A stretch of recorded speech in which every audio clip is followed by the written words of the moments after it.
Hello everyone, কেমন আছো সবাই? তো দিনটি ছিল 23শে অক্টোবর। তো এটা ছিল আমাদের একটি স্বপ্ন পূরণের দিন। তো সেটাই তোমাদের সাথে আমি শেয়ার করতে চলেছি। হ্যালো সবাইকে, welcome to my new video mini blog. তো অনেক দিন পর তোমাদের সাথে একটা ভিডিও শেয়ার করতে চলেছি। তো দেখতে থাকো ভিডিওটি, আমরা কোথায় যাই কি করি। তো ফার্স্টে তো আমি ইন্ট্রো দিয়েই দিলাম মানে কোথায় যাচ্ছি, আমরা কি করতে যাচ্ছি। তো ফাইনালি আমরা চলে এসেছি সেকেন্ড ডে। এটা আমাদের গাড়ি আগের দিন বুক করে গেছিলাম, তো দ্বিতীয় দিন আমরা গাড়ি আনতে গেছিলাম। তো আমাদের শিকারি জন্য আমরা অপেক্ষা করছি, সবাই বসেছিলাম। ফাইনালি আমাদের শিকারি রেডি। এই যে 100-350 আমাদের স্বপ্ন পূরণ।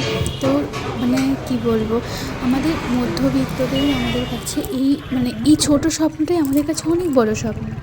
তো তারপর ওখান থেকে বেরিয়ে আমরা ডিবাপি থেকে বিরিয়ানি নিয়ে বাড়ির দিকে রওনা দিলাম। তো ভীষণ ভালো লাগছে, ভীষণ হ্যাপি। আমারও, শুধু হাজব্যান্ডের বলবো না, আমারও স্বপ্ন পূরণ ছিল, সবারই। তো তারপর বাড়িতে এসে আমরা বিরিয়ানি খাওয়া